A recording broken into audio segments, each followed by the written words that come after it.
in this country to make a case that Latinos were significant factors in some of the changes that we saw with the blue wave, and we did just that. The 8 states that we looked at were Arizona, Florida, Nevada, New Mexico, New Jersey, New York, Texas. Sorry, Illinois, and sorry, Georgia. Okay. You guys want to help me out? Here we go.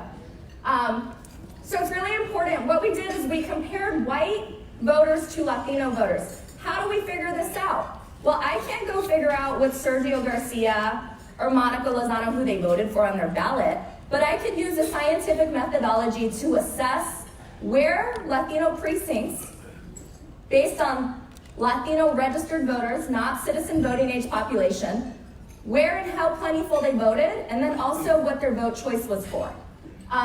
What we found was that the Latino vote in the 2018 midterm elections carried 20 of the seats that flipped from red to blue.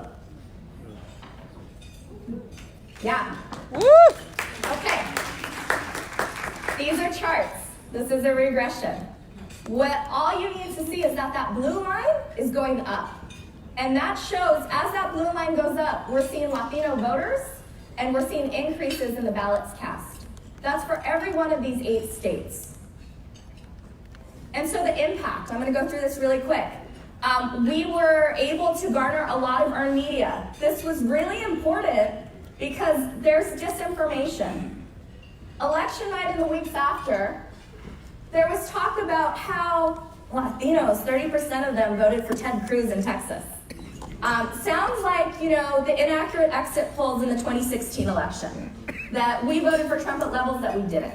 And so what was so important about what we did that night was to get reputable data science out there about this huge demographic group so that we could change the narrative. Okay, math time. We looked at 20,000 precincts. This is how we got to national numbers. I'm going to show you a slide with the Latino vote nationally. We looked at these precincts that we identified as consequential to that blue wave, but also as places where there were large Latino voters, registered voters. So, this line, the x-axis, how many of you know what an x-axis is? You guys. Oh man, okay. STEAM is very important. This is, as the x-axis goes, it's more Latinos. Okay, y-axis. As it goes up, it means that there's more ballots cast. Okay, so this is nationally. These are all the states.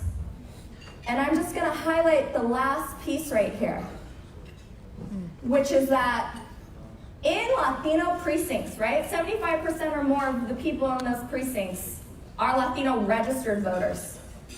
That the vote change between the 2014 and the 2018 elections, the vote change that was higher than 70%, 52% of those were in Latino districts, compared to only 36% in non-Latino districts. So everybody voted more, which is great for democracy. But we, Latinos, voted even more. We outperformed. The average nationally that we tabulated, so if you leave here 2 data points, 2 talking points, right? Because data and science matter. Latinos were consequential in half of the seats that flipped from red to blue. And then secondly, the Latino vote growth, 96% improvement from 2014 to 2018. 96, that's close to 100. Okay, I have a PowerPoint, hopefully it's gonna be on that app, and you guys can check out the 8 states. I put them in order of who performed the best. New York, you all killed it. Woo! New Jersey, you killed it. Texas, 128, what does that mean for 2020? We all know. Nevada, huge, 129. I mean, Nevada is a case study of how we approach 2020. Jersey at 80. And this is like the increase of 2014 to 2018 for Latinos. California 77. We saw on the California ballot more Latinos running for statewide constitutional officers than ever before. It was unprecedented. Representation matters. Okay, I'm getting through these really fast because I kind of told you in the beginning. But these are the states, and it's really important because we're going to keep looking at this and how this informs 2020. This is more math. There's an argument, right? So people may be like, well, there's more Latinos. More Latinos come into the electorate. You guys are young. 6 out of 10 Latinos are millennials or younger. Your vote increases just because there's a lot of you. Well, that is both true and not fully accurate about what happened. And so we not only saw an increase in the number of ballots cast because there were more Latino voters than ever before, but we also saw higher turnout rates. So that's important. And we had higher turnout rates than our white peers in 2018. So we almost had 50% increase in turnout compared to only 16% for white voters. That's huge. And that's huge when you think about, and we're going to hear about this a little later, how much money was actually invested in Latinos. And we'll hear about the work that Mi Familia Vota was doing, the work that NALEO was doing, the work that other organizations across the country were doing with limited resources. And we still got to these numbers.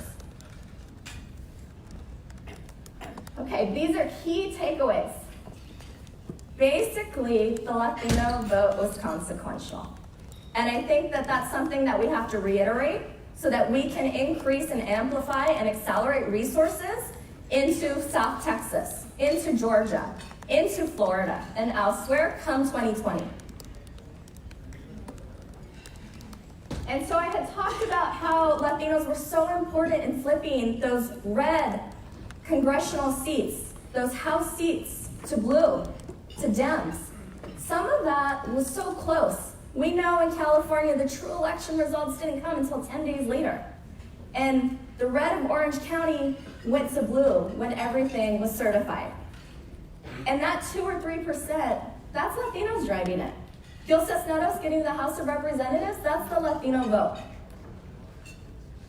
Okay, I'm gonna skip this and I'm gonna take a question even though I'm not supposed to, because this is what's important. This is how they're talking about our community. Washington Post, who is voting is as important as who is running. January, March, there are only 4 Latino senators in the US Senate. Will more be joining after 2020? April, ready?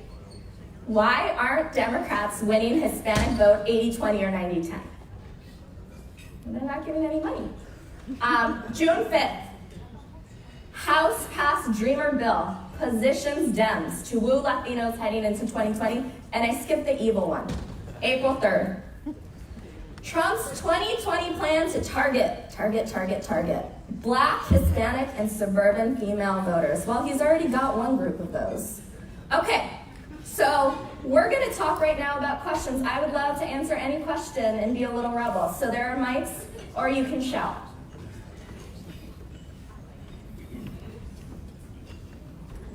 Hello, thank you so much for the work you're doing. Yeah. Puerto Rico and Puerto Ricans, what are the projections for the election with their vote now? Yeah, that's important. There's a lot of issues there in terms of whether or not Puerto Ricans who have come to the mainland are actually residents, claiming residency, and registering to vote. And so that's something that we're gonna have to analyze. I don't have a talking point right there, but it's gonna be consequential in the Northeast and in Florida.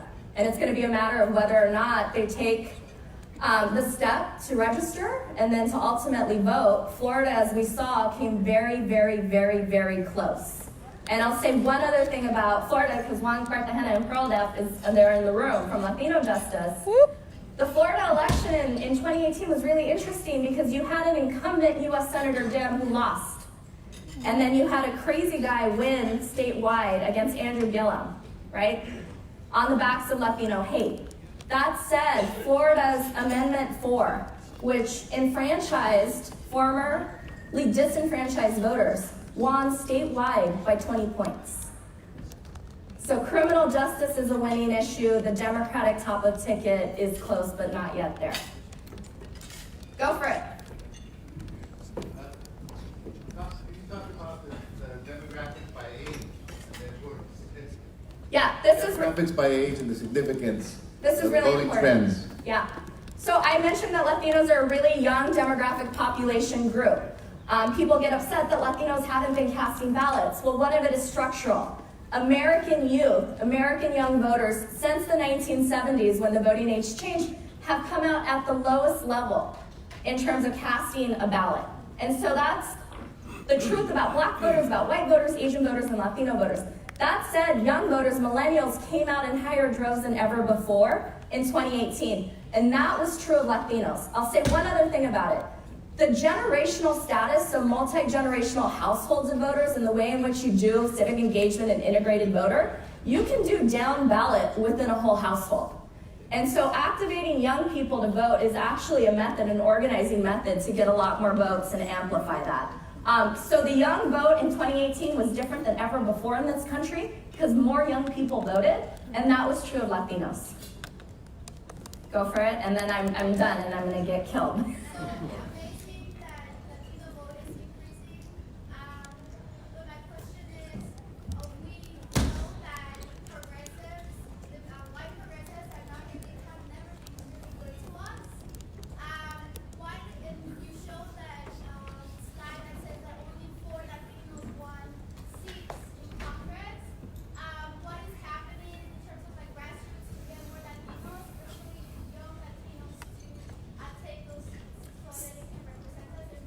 So the question is about descriptive representation and the fact that there's only 4 sitting U.S. senators that identify as Latinx in a country where Latinos are the largest racial ethnic minority group. And so that question is really, really prominent right now because as we go into the 2020 census, we're going to quickly go into redistricting. And we're going to go into redistricting without the safety of Section 5 of the Voting Rights Act. Yep. Under the auspice of a president and a judiciary who have said squiggly lines are constitutional. And so one of the things that we still have is Section 2, where we can draw majority-minority districts, including coalition districts between Latinos and Asians or blacks and Latinos. But it's going to be really imperative of making sure that we have the numbers and the arguments that we're a community of interest so that we can have majority-minority seats and elect our candidate of choice. Right now, there's so much gerrymandering that we've officially been excommunicated from electing substantive and descriptive representation, and that's under siege. And I think that's a call to action to all of you, is not just 2020 census, the 2020 presidential election, and then redistricting. And I am done. Thank you, guys.